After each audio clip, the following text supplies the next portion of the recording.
How to become rich with 5 years investment plan. Hi guys, welcome to brain grain दुनिया। दोस्तों, क्या आप rich बनना चाहते हैं? कैसा होगा अगर मैं आपको ऐसा इन्वेस्टमेंट प्लान बताऊं जिससे आप सिर्फ 5 साल पैसे इन्वेस्ट करके करोड़पति बन सकते हैं, वो भी ज्यादा नहीं, सिर्फ मंथली 10,000 रुपए से इन्वेस्टमेंट शुरू करके। सुनकर इम्पॉसिबल लग रहा होगा ना, लेकिन ऐसा सच में पॉसिबल है और यह होगा SIP की मदद से। SIP किसी को भी रिच बना सकती है क्योंकि इसमें वर्ल्ड की सबसे बड़ी पावर कंपाउंडिंग काम करती है। बहुत से लोग तो SIP करके करोड़ों कमा रहे हैं, लेकिन हमारी कंट्री में लोगों को स्टॉक मार्केट में पैसे इन्वेस्ट करने से डर लगता है क्योंकि उन्हें लगता है कि स्टॉक मार्केट में पैसे इन्वेस्ट करने से उनका पैसा डूब जाएगा। पर 5 साल में स्टॉक मार्केट में पैसे इन्वेस्ट करके आप कैसे करोड़पति बन सकते हैं? 5 इयर्स इन्वेस्टमेंट प्लान कैसे काम करता है, चलिए इसे एक स्टोरी से समझते हैं। रवि, जय और कृष तीनों बहुत ही अच्छे दोस्त थे। वो बचपन से ही साथ में पले बड़े थे और उन्होंने पढ़ाई भी एक ही जगह से की थी। 22 साल की एज में तीनों की पढ़ाई पूरी हो गई और तीनों ने सोचा कि अब वो काम करेंगे। रवि के फादर का खुद का कपड़े का बिजनेस था, इसीलिए रवि अपने फादर का बिजनेस ही संभालने लगा। जय लोगों से बातचीत करने में बहुत अच्छा था और उसे सेल्स करना अच्छे से आता था, इसीलिए उसने सेल्समैन की जॉब ज्वाइन कर ली जिसमें उसे मंथली 30,000 मिलते थे।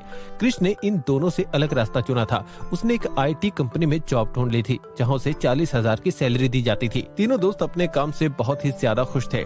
तीनों वीकेंड्स पर टाइम निकाल कर मिलते हैं और पार्टी करते हैं। कुछ महीनों तक ऐसा ही चलता रहा, लेकिन फिर कृष्ण ने सोचा अगर वो ऐसा ही करते रहे तो फ्यूचर में क्या होगा अगर उनके पास यह जॉब ही नहीं रही या फिर उनके साथ कोई बड़ी प्रॉब्लम हो गई तो वह क्या करेंगे। इसीलिए कृष्ण ने सोचा कि पैसे वेस्ट करने की जगह अब वो पैसे बचाएगा और उसे स्टॉक मार्केट में इन्वेस्ट करेगा। यही बात उसने अपने दोस्तों रवि और जय को भी बताई, लेकिन कृष्ण की बात सुनकर दोनों हंसने लगे और उल्टा उसी का मजाक उड़ाने लगे। रवि ने तो ये तक कह दिया था कि तुझे पता नहीं कि तू कितना बड़ा रिस्क लेने जा रहा है और अगर स्टॉक मार्केट में तेरे पैसे डूब गए तो तू हमारे पास मत आना। जय ने इस मैटर में रवि का साथ दिया और कहने लगा, कृष, रवि सही बोल रहा है, स्टॉक मार्केट में रिस्क होता है और तुझे उसमें पैसे इन्वेस्ट नहीं करने चाहिए। लेकिन कृष्ण ने रवि और जय दोनों की बात नहीं मानी। उसने अगले 5 साल के लिए 10,000 रुपए एवरी मंथ इंडेक्स फंड में इन्वेस्ट किया, जिससे 5 साल बाद कृष्ण ने 6 लाख रुपए इंडेक्स फंड में डिपॉजिट कर दिया था। पर अपने पैसों को निकालने की जगह कृष्ण ने अपनी इन्वेस्टमेंट को रोक दिया और अपने पैसों को ग्रो होने दिया। 5 साल बाद कृष्ण का प्रमोशन हो गया और उसकी सैलरी बढ़कर 1 लाख हो गई। वहीं अच्छे से सेल्स करने की वजह से जय की सैलरी को बढ़ाकर 80,000 कर दिया गया। और क्योंकि रवि अपने फादर का बिजनेस संभाल रहा था तो कुछ सालों में अपने हार्डवर्क से उसने 4-5 कपड़े की शॉप्स और खोल ली थी। लेकिन जैसे जैसे उनकी सैलरी बढ़ी उनके खर्चे भी बढ़ने लगे। रवि और जय के पास मुश्किल से पैसे बच रहे थे। जय सोचने लगा कि अगर उसने अभी कुछ नहीं किया तो उसका फ्यूचर खतरे में पड़ सकता है, इसलिए उसने भी कृष की तरह अपने पैसे इंडेक्स फंड में डिपॉजिट करने का सोचा और यही बात उसने रवि को भी बताई। लेकिन रवि ने फिर से उसकी बात काट दी और कहा, स्टॉक मार्केट में पैसे डूबते हैं, अगर तुझे अपना पैसा डुबाना है तो तू इन्वेस्ट कर सकता है। लेकिन इस बार जय रवि की बात से एग्री नहीं हुआ। उसने भी कृष की तरह 10,000 की मंथली SIP शुरू कर दी और अगले 7 साल के लिए पैसा डिपॉजिट करता रहा। 7 साल बाद जय ने 8,40,000 रुपए डिपॉजिट कर दिए थे, लेकिन जय ने अपने पैसे नहीं निकाले बल्कि उसने भी उसे कंपाउंड होने के लिए छोड़ दिया। 7 साल बाद तीनों दोस्त 34 साल के हो गए और सभी की मैरिज हो गई। सबकी अपनी फैमिली बन गई थी, जिस वजह से उनके ऊपर न सिर्फ अपने खर्चे बल्कि अपनी फैमिली के खर्चे चलाने का भी काफी प्रेशर था। पर क्योंकि जय और कृष्ण ने पहले से ही अपने पैसे को इन्वेस्ट करना शुरू कर दिया था, इसीलिए उन्हें पैसे इन्वेस्ट करने की चिंता नहीं थी, क्योंकि उन्हें पता था कि अगर उन्होंने कुछ नहीं भी किया तब भी उनके इन्वेस्टमेंट से उन्हें रिटर्न मिलता रहेगा।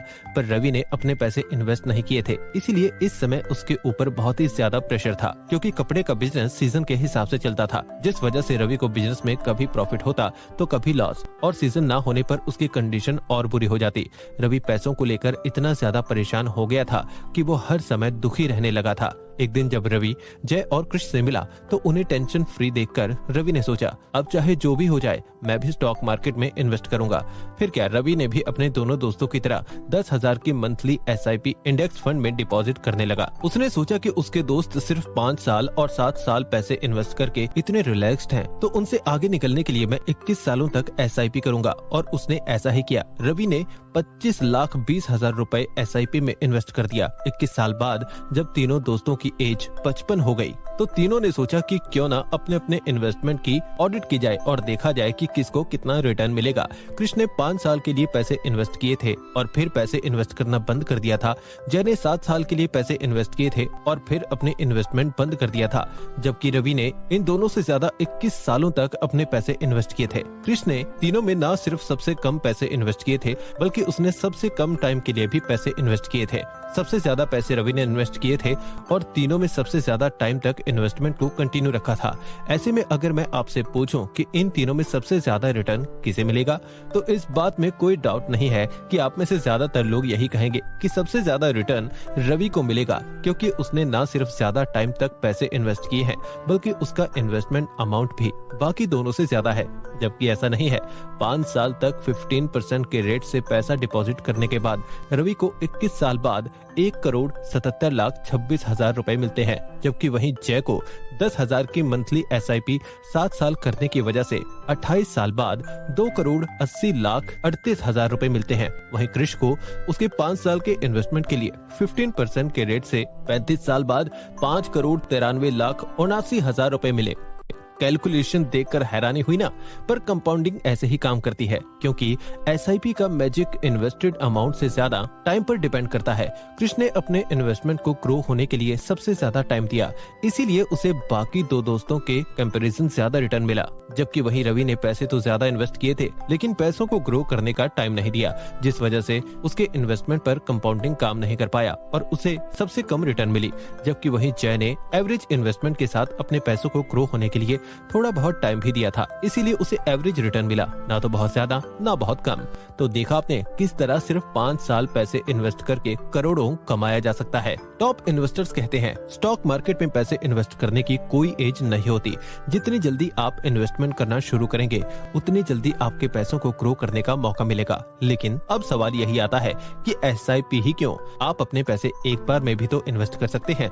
स्टॉक मार्केट में वन टाइम इन्वेस्टमेंट और SIP दोनों का ही ऑप्शन होता है, पर अगर आपको कंपाउंडिंग का बेनिफिट लेना है तो इसके लिए SIP बेस्ट है। वैसे तो SIP आप किसी भी सिक्योरिटीज में कर सकते हैं, लेकिन इंडेक्स फंड में SIP करना आपके लिए अच्छा रहेगा, क्योंकि इंडेक्स फंड में नॉर्मली आपको 12% से 15% का रिटर्न मिलता है। और इंडेक्स फंड में SIP शुरू करना इसीलिए भी अच्छा है क्योंकि गवर्नमेंट इसे खुद प्रमोट और मैनेज करती है। इंडेक्स फंड में बेसिकली इंडिया की टॉप 50 कंपनीज को लिस्ट किया जाता है। मतलब अगर आप इंडेक्स फंड में पैसे लगा रहे हैं तो आप सीधे इंडिया के 50 सबसे अच्छी कंपनीज में अपने पैसे इन्वेस्ट कर रहे हैं। इंडेक्स फंड में सिर्फ उन कंपनीज को रखा जाता है जो मार्केट में अच्छा परफॉर्म कर रही होती हैं। अगर कोई कंपनी लॉस में चली जाती है या फिर अच्छे से परफॉर्म नहीं करती है तो उसे गवर्नमेंट के द्वारा किसी दूसरे अच्छे कंपनी से रिप्लेस कर दिया जाता है। इसका मतलब यह है कि आप ऐसी कंपनी में पैसे इन्वेस्ट कर रहे हैं जो बेस्ट है। अब क्योंकि मैंने आपको SIP के बारे में समझा दिया है, तो आपके लिए यह समझना भी जरूरी है कि SIP में आपको रिटर्न कैसे मिलता है। SIP का रिटर्न 3 फैक्टर्स पर डिपेंड करता है। फर्स्ट, आपने SIP में कितने पैसे डिपॉजिट किए हैं। सेकंड, आपने कितने टाइम के लिए SIP शुरू की है। और थर्डली, आप किस फंड में SIP कर रहे हैं। देखो, आप जितने ज्यादा रुपए की SIP करेंगे, आपको रिटर्न भी उतना ज्यादा मिलेगा, पर ऐसा तब होगा जब आप जल्दी SIP शुरू करेंगे।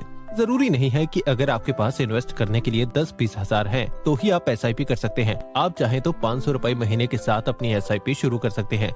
पैसे के साथ साथ ध्यान देने वाली बात यह भी है कि आपको थोड़े लंबे टाइम तक SIP को कंटिन्यू करना पड़ेगा।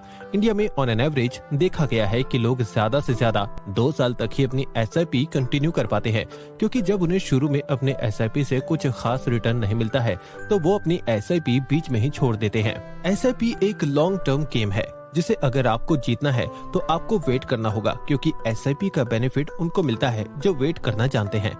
लालच करने वालों के हाथ कुछ नहीं आता है। तो अगर आप SIP करते हैं, वो भी इंडेक्स फंड में, तो 5 साल मेहनत करके आप लाइफ टाइम आराम कर सकते हैं। इस वीडियो में बस इतना ही। आई होप आपको ये 5 ईयर इन्वेस्टमेंट प्लान समझ आ गया होगा। तो आज ही से एक अमाउंट फिक्स कर लीजिए और इंडेक्स फंड में SIP शुरू कर दीजिए। Thank you brain grain family. अगर आपको ये वीडियो पसंद आई तो वीडियो को लाइक और चैनल को इमीडिएटली सब्सक्राइब जरूर कर दें। और अगर कोई ऐसा टॉपिक जिस पर आप हमारी वीडियो देखना चाहते हैं तो हमें कमेंट करके जरूर बताइएगा। जल्द ही मिलते हैं एक और शानदार वीडियो के साथ। तब तक के लिए गुड बाय।